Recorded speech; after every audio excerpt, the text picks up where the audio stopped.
seated. Come on, Jason. All right. Well, it is great to be with you guys this morning. Let's give it up for Christian, who gave us an amazing but blasphemous contribution message. And, I mean, if basketball is an allegory for Christianity, then what other team would be God's team than the Warriors? I mean, right? I mean, the Lakers, nobody even knows who the Laker is. What is a Laker? The Rockets, they weren't even invented yet. Then the Warriors. And definitely would not be LeBron James. He calls himself a king, and we know there's only one king, and that's Jesus Christ. Thank you for agreeing with me. You know, it says in Romans 15, you have to turn there, but it says, for everything that was written in the past, referring to the Old Testament, was written to teach us, so that through endurance and encouragement of the Scriptures we may have hope. So it tells us in the New Testament that the targeted audience for the Old Testament was us. We were the ones that are meant to read it, and through their examples, we would get encouragement, we would get endurance, and we would have hope. You know, this morning we're going to study out an incredible piece of literature about one of the most famous females in all of the Scriptures. And that is the story of Esther. Esther is an amazing woman in the Bible. Let's turn over to that book. And I'm going to give you a little bit of a run-up historically to her account. And I think this is something that's important to understand when you're going to hear speaking out of the Bible. The Bible is not folklore. It is a historical document that's been substantiated in so many different ways. And here, this is a document that's going to talk about this account of this young lady.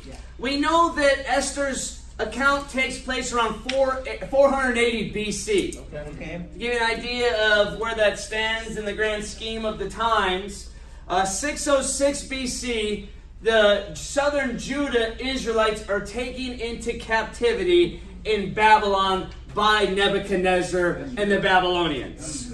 70 years later, to the T of Jeremiah's prophecy, in 536, the Babylonians now been conquered by the Persians, and the first great Persian king, Cyrus, issues a decree allowing any of the Israelites who'd like to go back to rebuild their homeland to go ahead and go. And we get that account in the book of Ezra, and they build the second temple known as the Temple of Zerubbabel.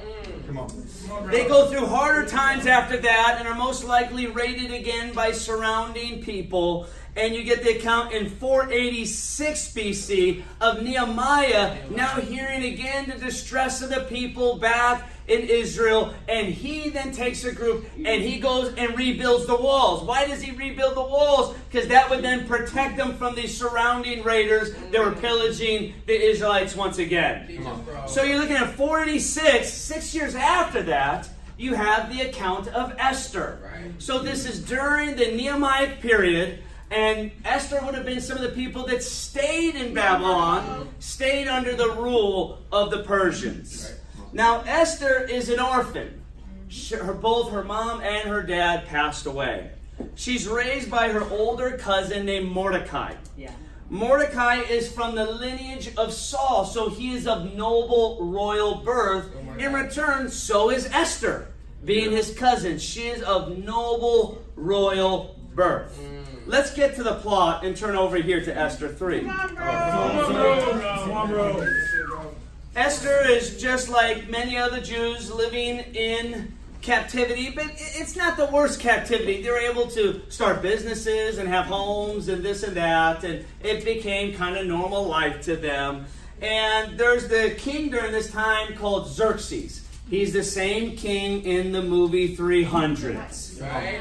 So that guy ends up being Esther's husband.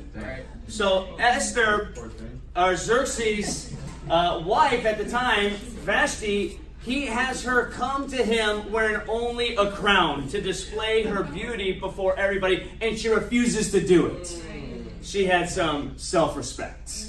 And because of that, he dethrones her as queen, and then there's a suggestion, hey, why don't we find the most beautiful maiden possible, and let's have her become your queen. And this sounds pretty good to Xerxes, so he has them do it, and Esther winds up becoming that queen.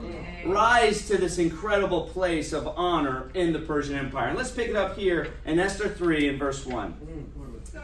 It says, after these events, which are all the events I just described to you, King Xerxes honored Haman, son of Hammedatha, the Agagite, elevating him and giving him a seat of honor higher than all the other nobles. All the royal officials at the king's gate knelt down and paid honor to Haman, for the king had commanded this concerning him. But Mordecai would not kneel down or pay him honor. Then the royal officials at the king's gate asked Mordecai, why do you disobey the king's command? Day after day they spoke to him, but he refused to comply. Therefore they told Haman about it to see whether Mordecai's behavior would be tolerated, for they had been told that he was a Jew. When Haman saw that Mordecai would not kneel down or pay him honor, he was enraged. Yet having learned who Mordecai's people were, he scorned the idea of only killing Mordecai. Instead, Haman looked for a way to destroy all Mordecai's people, the Jews, throughout the whole kingdom of Xerxes. Here we'll stop right there. Haman is this character who kind of weasels his way into the good graces of the king, and he then is risen to a place of power. And to honor this place, anybody who walked into the king's gate for this time period was called to honor Haman in his title. Mordecai is unwilling to do this. He's unwilling to do it, and also Haman hated the Jewish people. You know that this wasn't just he didn't get this hatred, he had this hatred because when he learned who these people were, he goes, man, I don't just want to kill Mordecai, I'm going to use this as an opportunity to kill all of these people I hate. All of the Jews, through all the provinces of Persia. And let's pick it up here in verse 7. It says, in the 12th year of King Xerxes, in the first month, the month of Nisan, they cast the pur, that is the lot, in the presence of Haman to select the day and month. And the lot fell on the 12th month, the month of Adar. Then Haman said to King Xerxes, there is a certain people dispersed and scattered among the people in all the provinces of your kingdom, whose customs are different from those of all the other people, and who do not obey the king's laws. It is not in the king's best interest to tolerate them. If it pleases the king, let a decree be issued to destroy them. And I will put 10,000 talents of silver into the royal treasury for the men who are to carry out this business. Drop over to verse 13. Dispatches were sent by couriers to all the king's provinces, which with the order to destroy, kill, and annihilate all the Jews, young, old, women, and little children on the single day, the 13th day of the 12th month of the month of Adar, to plunder their goods. And we'll stop right there. My first point for you this morning is God's people have always been an endangered species. Here, this guy goes, I want to kill them all. Yeah. I want all their people. And remember, everything that was written in the past was for us. So there is some spiritual gleaning that we are supposed to take from this passage of Scripture. It's not merely an account of history. Come on, bro. And here this guy wants to kill him so bad. What does it say? What's the description about God's people that so infuriated Haman and everybody else? It says that they are different from all the other people in slavery. There's something different about the people of God. Not just different from the Persians, but different from all the other people. See, God's people are supposed to be different, and people will always hate those who are different. Why can't you just be like everybody else? They were going to worship one God. That was it. And they were not going to worship anybody else. This guy hates God's people so much. At first he cast a lot before he even asked the king. He was so sure that the king was going to go along with it. He cast a lot on the day the edict that hadn't been issued yet would be carried out. That's crazy. And then he goes, you know what, king? Let me try and sweeten the deal for you. One, it's not good for you to keep these people alive. Two, I'll pay for it. I'll pay if you just let me destroy all of them. The king goes for this, and he issues the decree. Now, the thing to understand is the date that they set for it is about 1 year from this meeting. The clock is ticking. And the Jews have a year to figure this out before they're all going to be killed. God's people have always been in an endangered species. Let's look at what this means for us. Turn over here to Revelation 12. Come on, bro. And we're going to study out Esther and Revelation 12 for the most part. Revelation 12, and we're going to pick it up in verse 7. What's the spiritual meaning that the Holy Spirit would want us to glean from this account of Esther? It says here in Revelation 12, verse 7. Give me an amen when you're there. Amen. It says, and there was a war in heaven. Michael and his angels fought against the dragon and his angels fought back. But he was not strong enough. And they lost their place in heaven. The great dragon was hurled down, that ancient serpent called the devil or Satan, who leads the whole world astray. He was hurled to the earth, and his angels with him. Drop down to verse 13. When the dragon saw that he had been hurled to the earth, he pursued the woman who had given birth to a male child. Now, a real quick thing to understand, in apocalyptic language, in this passage, the woman is to be referred to as the whole family, the whole people of God. Right. To tell you how I know that, look at verse 1 of the same chapter. It says, and a great and wondrous sign appeared in the heavens, a woman clothed with the sun, with the moon under her feet, and a crown of 12 stars on her head. This apocalyptic vision of this woman is that she'd have a crown with 12 stars representing the 12 tribes of Israel and the 12 apostles, the complete people of God. Come on, bro. Let's go back to verse 14. It says, the woman was given 2 wings of a great eagle, so that she may fly to a place prepared for her in the desert, where she would be taken care of for a time, times, and half a time, out of the serpent's reach. Then from his mouth the serpent spewed water like a river to overtake the woman and sweep her away with the torrent. But the earth helped the woman by opening its mouth and swallowing the river that the dragon had spewed out of its mouth. Then the dragon was enraged at the woman and went off to make war against the rest of her offspring, those who obey God's commandments and hold to the testimony of Jesus. And the dragon stood on the shore of the sea. What an incredible depiction the Bible gives us. The Bible says that there was a war in heaven. This happened at some point, maybe during the creation process, but earth was already created. Because, see, Satan was the opposite of Jesus. Jesus was equal with God, but did not consider equality with God something to be grasped. Satan was an angel who the Bible says was more beautiful than all the other angels, but he was the opposite. He was not equal with God, but he considered equality with God something that could be grasped. And he raises up against God. But because he was wrong in his measurements, he lost the war in heaven. And he was then cast down to the earth, which was great for heaven, but really bad for us. With all of his angels with him. And then it says he was enraged, he was in fury. And he goes, you know what? I can't hurt God. But you know I can hurt his people. So he goes after his people.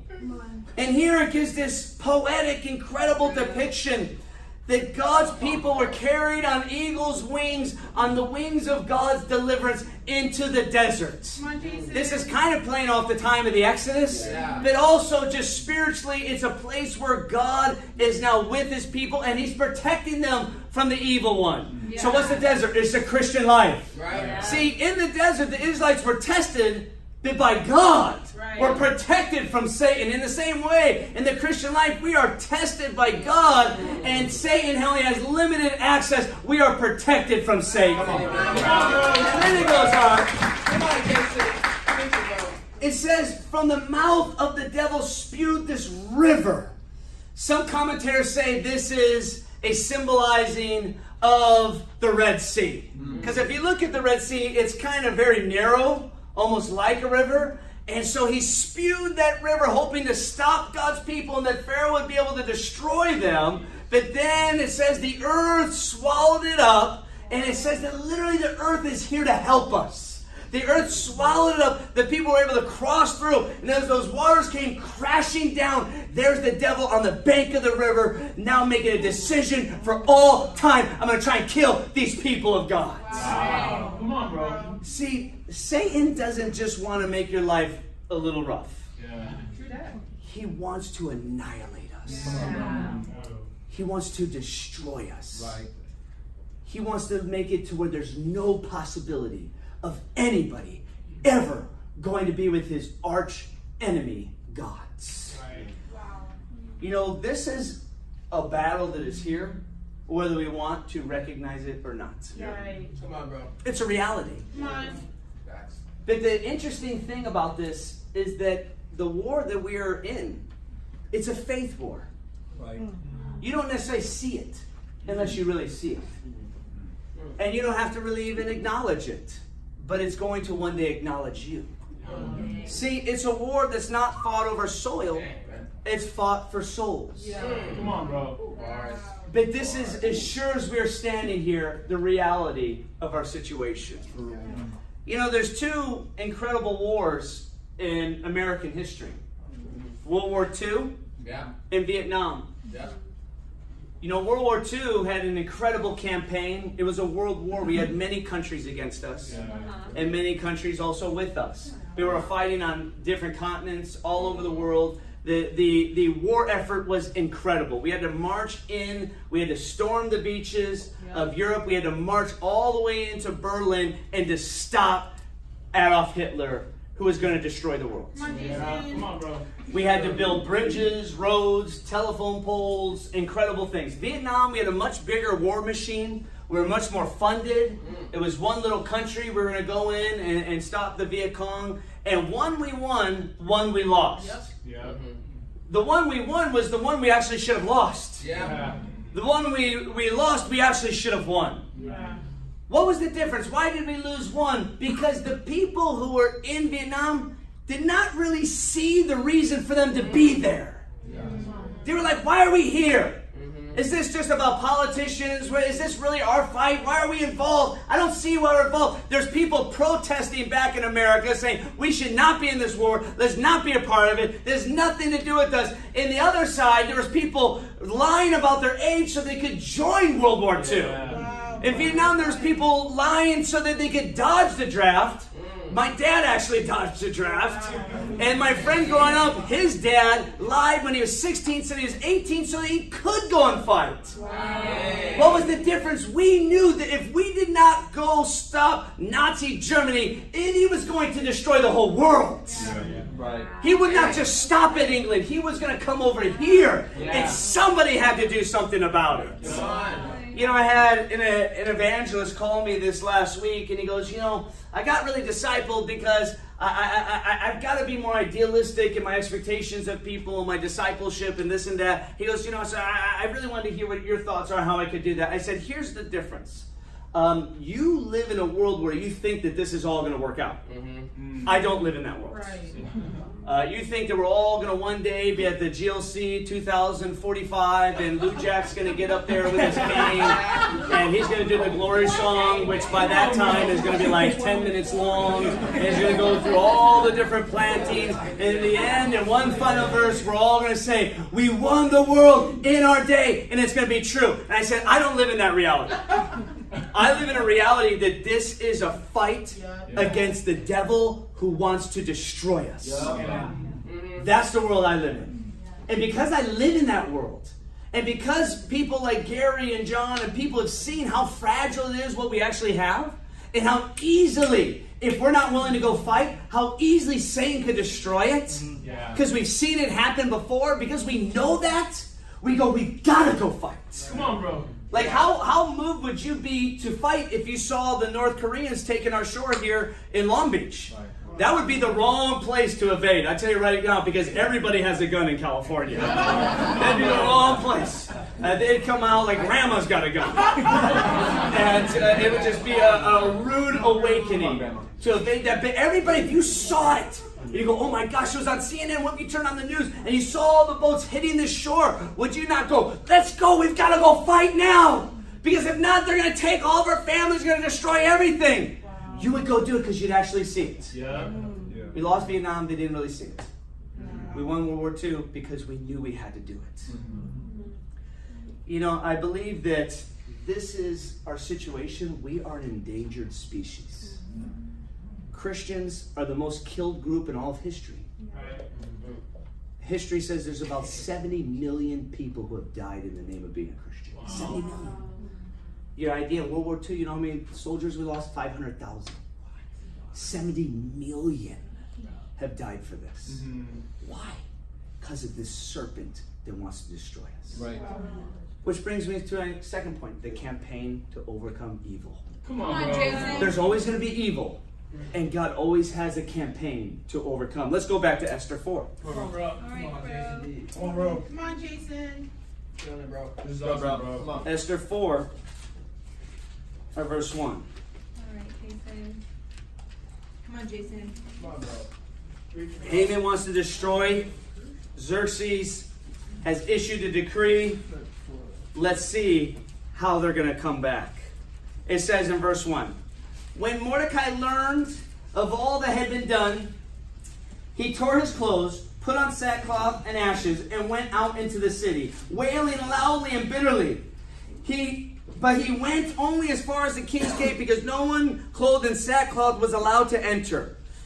In every province to which the edict of the order the king had come, there was a great mourning among the Jews, with fasting, weeping, and wailing. Many lay in sackcloth and ashes. When Esther's maids and eunuchs came and told her about Mordecai, she was in great distress. She sent clothes for him to put on instead of the sackcloth, but he would not accept them. Then Esther summoned Hathach, one of the king's eunuchs, assigned to attend her, and he ordered him to find out what was troubling Mordecai and why. So Hathach went out to Mordecai in the open square in the city in front of the king's gate. Mordecai told him everything that happened, including the exacting amount of the money Haman had promised to pay into the royal treasury for the destruction of the Jews. Let's drop down to verse 9. It says, Hathach went and reported to Esther what Mordecai had said. Then she instructed him to say to Mordecai, all the king's officials and the people of the royal province know that for any man or woman who approaches the king in the inner court without being summoned, the king has but one law,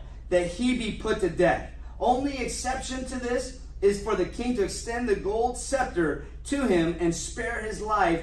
But 30 days have passed since I have been called to go to the king. So here, this guy was so busy, Xerxes, he had one rule. If you come before me, I have not issued a decree for you to come, which the queen could go up every so often. He goes, and if I don't want to see you, you're dead. That's it. It's not even like, I'm going to hear your argument. If I find it worthy, I'll let you live. Like, if I just don't like who you are right now, you're a dead person. So Mordecai, he goes into the public square. He puts ash on, sackcloth. He wants Esther to see him. because now he knows possibly the only thing that could save him is if Esther would go before the king. Because she's got to go, and she's got to talk to Xerxes, because he has all the other provinces do this. She hears it, she sees him, and she goes, well, Mordecai, if I go before him and he does not listen to me, I'm dead. He's got one rule. Let's see what Mordecai says. Verse 12. Come on. Then Esther's words were reported to Mordecai. He sent back this answer. Do not think because you are in the king's house, you alone of all the Jews will escape. For if you remain silent at this time, relief and deliverance for the Jews will arise from another place, but you and your father's family will perish. And who of you knows that if you have come to royal position for such a time as this? You know, here, probably Esther does not give back like, hey, done, I'm going before the king. She's probably like, hey, you know, I could die for that. And Mordecai's her line. He goes, here's the thing. If you chicken out right now, if you chicken out and you do not go before the king, don't worry. God will deliver us. But your family will be destroyed. And don't think that you're going to just somehow get out of this and he's going to let you go. Your family's going to be destroyed either way. Let's keep going. Verse 15. It says, then Esther sent this reply to Mordecai. Go and gather together all the Jews who are in Susa and fast for me. Do not eat or drink for 3 days, night and day. I and my maids will fast as you do. When this is done, I will go to the king, even though it is against the law. And if I perish, I perish. So Mordecai went away and carried out all Esther's instructions. The campaign to overcome evil. At the end of the day, what is the campaign here? What is how to win? How are they going to overcome this plot to destroy all the people? Simple. Share your faith. He goes, if Esther just shares her faith with the king, we could survive. See, there's only one way to win. Right. And that's to open our mouths and talk about God. Because if she just goes before him and says, see, her husband, Xerxes, did not know that she was a Jew. She did not know. If she goes, hey, I'm one of God's people. Just to let you know. I'm one of God's people. And let me tell you, there is one God. And these are my people. And you must save them. If you share your faith, we have an ability to overcome the evil one. Let's look at what it says in back in Revelation. Let's go there. Come on, bro. We're coming, bro. Come on, Jason. Revelation 12. Come on, bro. Come on, Jason. This is great. In verse 9. It says, the great dragon was hurled down, that ancient serpent called the devil or Satan, who leads the whole world astray. He was hurled to the earth and his angels with him. Verse 10. Then I heard in a loud voice in heaven saying, now have come the salvation and power and the kingdom of our God and the authority of his Christ, for the accuser of our brothers who accuses them before God day and night has been hurled down. They overcame him by the blood of the Lamb and by the word of their testimony. They did not love their lives so much as to shrink back from death. Therefore rejoice, you heavens, you indwelling. But woe to you, earth and the sea, because the devil has gone down to you. He is filled with fury because he knows that his time is short. Here it says that Satan came down. How did they overcome him? By the blood of the Lamb. We need Jesus. Yeah. But after that he says, and by the word of their testimony. They did not love their life so much as to shrink back from death. Perfectly what happens to Esther. She had to put her life in the hands that she may die. She did not shrink back. She shared her faith. And by her testimony, God could now have a chance to deliver all the people of God. You know, it made me think of another scripture. Turn over to John 12. Come on, bro. Come on, Jason. It made me see this scripture in a way I'd never seen it before. Come on, bro. John 12. And we'll pick it up in verse 20. Come on, bro. Come on, bro. Awesome. It says, John 12, verse 20. It says, now there were some Greeks among those who went up to worship at the time of the feast. They came to Philip, who was from Bethsaida in Galilee, with a request. Sir, they said, we would like to see Jesus. Philip went to tell Andrew. Andrew and Philip, in turn, told Jesus. You know, these guys, they figured it on out there. It says in verse 23, Jesus replied, "The hour has come for the Son of Man to be glorified." I love when the guys come to Jesus with a request and he totally does not deal with their request. They're like, "Jesus, these Greek guys want to see you." He goes, "It's time for the Son of Man to be glorified." They're like, "I don't know what you're talking about. We have some Greeks." It goes on. Verse 24 says, "I tell you the truth. Unless a kernel of wheat falls to the ground and dies, there remains only a single seed. But if it dies, it produces many seeds. The man who loves his life will lose it, while the man who hates his life in this world will keep it for eternal life. Whoever serves me must follow me. And where I am, my servant will also be. My Father will honor the one who serves me. Now my heart is troubled. What shall I say? Father, save me from this hour? No! It is for this very reason I came to this hour. Father, glorify your name." Then a voice came from heaven. "I have glorified it, and I will glorify it again." The crowd that was there and heard it said it had thundered. Others said an angel had spoken to him. Jesus said, "This voice was for your benefit, not mine." What an amazing moment. Come on, bro. Now, what's interesting is that it's kind of not right that he would have immediately spoke to the guys and said, "The hour has come for the Son of Man to be glorified." Most likely what happened is he brought them to the Greeks, because it says the whole crowd heard this. So now Jesus is in front of the crowd, and he goes, "Hey, unless a kernel of wheat falls to the ground and dies, it remains only a single seed. But if it dies, it produces many seeds." And he goes, "Hey, and where I'm at, my servant will also be." See, Christianity is not a spectator sport. It's not like, hey, Jesus had to die so that I can live, and therefore I just live. No, where Jesus is, there his servant must also be too. Yeah. He said, Jesus had to die, therefore I can live, and now you have to die so that others can live. It's a pay it forward. If you do not pay it forward, it does not keep going, and then you're not my servant, and you're not with where I will be, and my Father will not honor you. He only honors the one who serves me. Come on, bro. And this is what it means. Then a voice came from heaven and says, "I have glorified my name, and I'll glorify it again." The people go, "Wow, I thought it was thunder." Some said an angel. Jesus goes, "This was not for me, it was for you." Why would he say that? Because unless they did what he was telling them, they would not make it. Right. See, I thought about this. A lot of times how we teach is the seed, like you're a seed, right? And unless you fall to the ground and die, you remain only a single seed. But if you die, you produce many seeds, right? Yeah. Yep. And so we go, if you try and just sit in this little Christian life, go, "Well, I'm just going to be a Christian," and you don't do anything about it, you're going to die. But that's true, but it's not the whole truth. Come on, bro. In fact, the seed, unless it is buried in the ground, it's dead.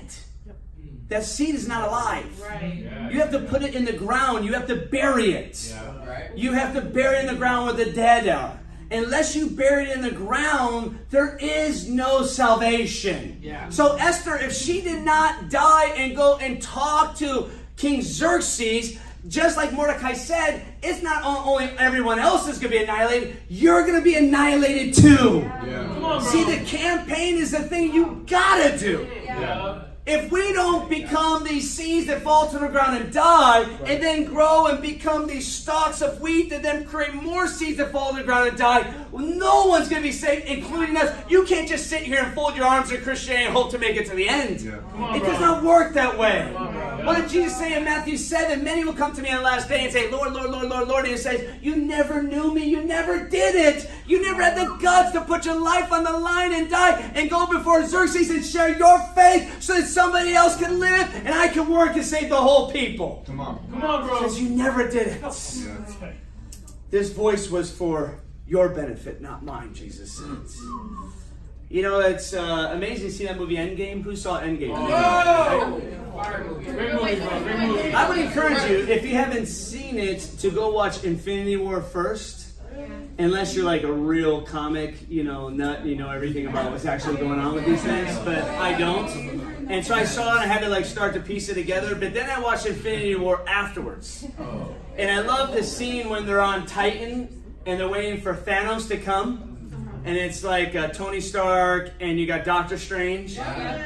And then Quill and all those guys come, and then they look over and Doctor Strange is like twitching, right? And he's going into the future.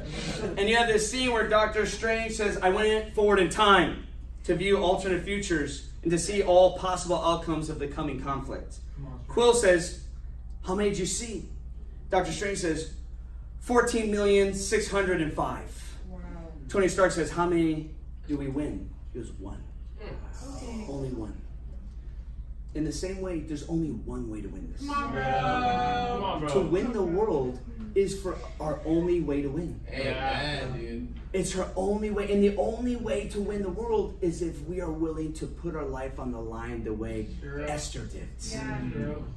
See, this is the campaign to overcome the evil one. Come on, bro. Well, let's see how it turns out for Mordecai and Esther. Let's go back to Esther 5.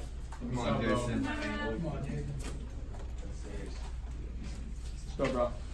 Esther 5. And we're going to try and piece together the next 5 chapters in about 5 minutes. My third and final point, the ultimate deliverance of gods. Come on, bro. Come on, bro. Come on. It says in Esther 5, verse 1. On the third day, Esther put on her royal robes and stood in the inner court of the palace in front of the king's hall. The king was sitting on his royal throne in the hall, facing the entrance. When he saw Queen Esther standing in the court, he was pleased with her and held out his gold scepter that was in his hand. So Esther approached and touched the tip of the scepter. Amen. You know, Esther is a smart lady.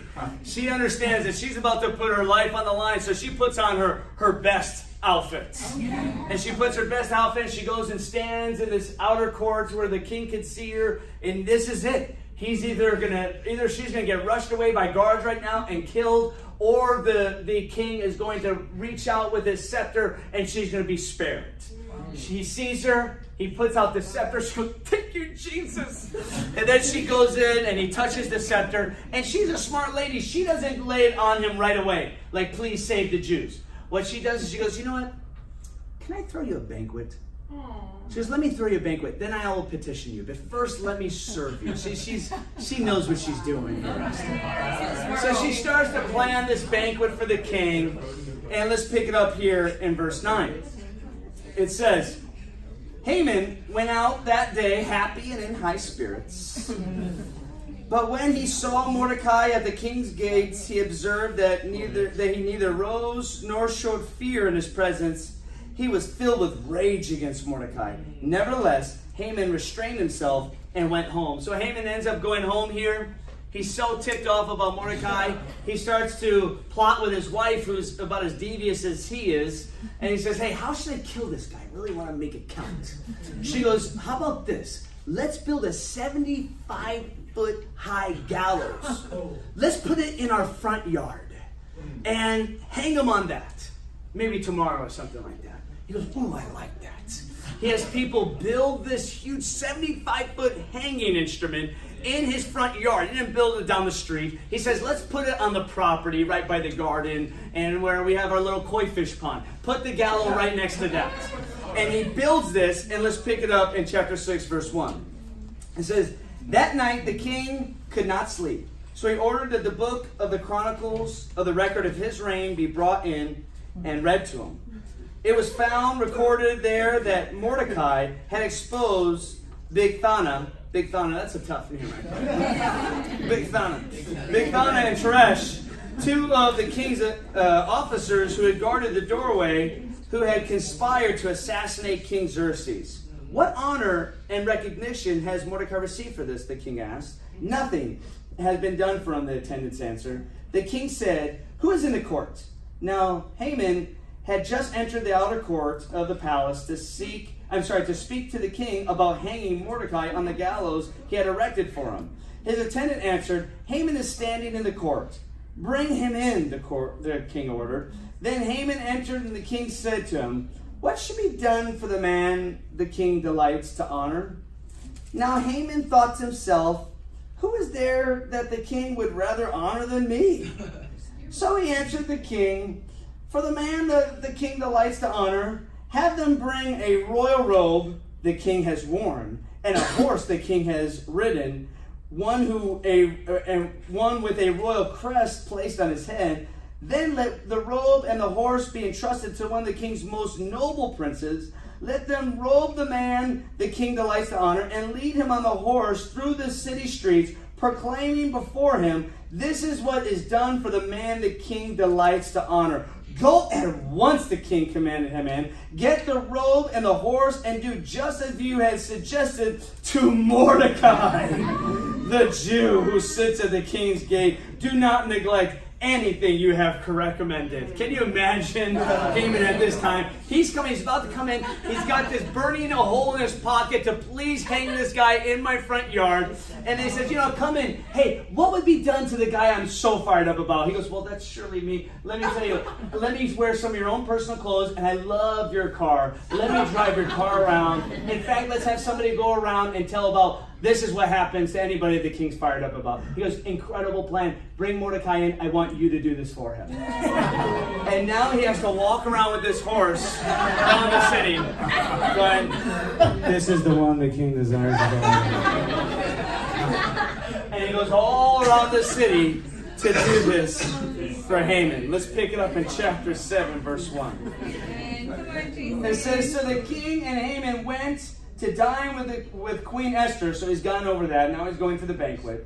And as they were drinking wine on that second day, the king again asked Queen Esther, what is your petition? It will be given you. What is your request? Even a half of the kingdom, it will be granted. Wow. Then Queen Esther answered, if I have found favor with you, O king, and if it pleases your majesty, grant me my life. This is my petition. And spare my people, that is my request. For I and my people have been sold for destruction and slaughter and annihilation. If we had merely been sold as male and female slaves, I would have kept quiet, because no such distress would justify disturbing the king. King Xerxes asked Queen Esther, who is he? Where is the man who has dared to do such a thing? This is how we know it was probably a year later, because he's already forgotten that he allowed the edict, and the guy who requested it is sitting right next to him. He goes, who is it? You can imagine Haman's going, oh. Let's see what Esther says. Verse 6. Esther said, the adversary and enemy is this vile Haman. Then Haman was terrified before the king and queen. The king got up in a rage and left his wine and went out into the palace garden. But Haman, realizing that the king had already decided his fate, stayed behind to beg Queen Esther for his life. Just as the king returned from the palace garden to the banquet hall, Haman was falling on the couch where Esther was reclining. The king exclaimed, will he even molest the queen while she is still with me in the house? As soon as the words left the king's mouth, they covered Haman's face. Then Harbona, one of the eunuchs attending the king, said that a gallows 75 feet high stands by Haman's house. He had it made from Mordecai, who spoke up to help the king. Then the king said, hang him on it. So they dragged Haman to the gallows he had prepared for Mordecai. Then the king's fury was subsided. The ultimate deliverance of God. Let's pick it up in chapter 9. We'll close out here. Okay. Verse 1. On the 13th day of the 12th month, the month of Adar, the edict commanded by the king to be carried out. On this day, the enemies of the Jews had hoped to overpower them, but now the tables had turned, and the Jews got the upper hand over those who hated them. The Jews assembled in their cities and all the province of the king of Xerxes to attack those seeking their destruction. No one could stand against them, because the people of all other nationalities were afraid of them. And all the nobles, the provinces, the satraps, the governors, and the king's administrators helped the Jews, because the fear of Mordecai had seized them. Mordecai was so prominent in the palace, and his reputation spread throughout all the provinces. He became more and more powerful. The Jews struck down all their enemies with a sword, killing and destroying them, and they did what they pleased to those who hated them. And the church said, amen. What an incredible providence of God. They go on to commemorate this moment called Purim. Why did they call it Purim? because it all started with Haman casting the pur, casting the lot in his arrogance of the day he was going to destroy all of God's people. Wow.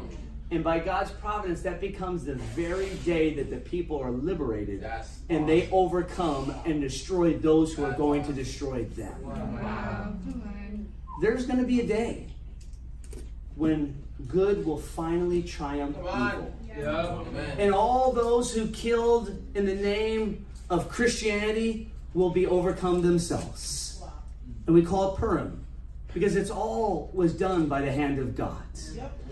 See, God will ultimately always deliver his people. Ultimately. But God allowed the lot to be casted by Haman. He allowed this thing to happen. Why? Just to show that he's going to deliver us. Yeah. See, the only way to eventually trust the deliverance of God is to be in positions where you need delivering. Yeah.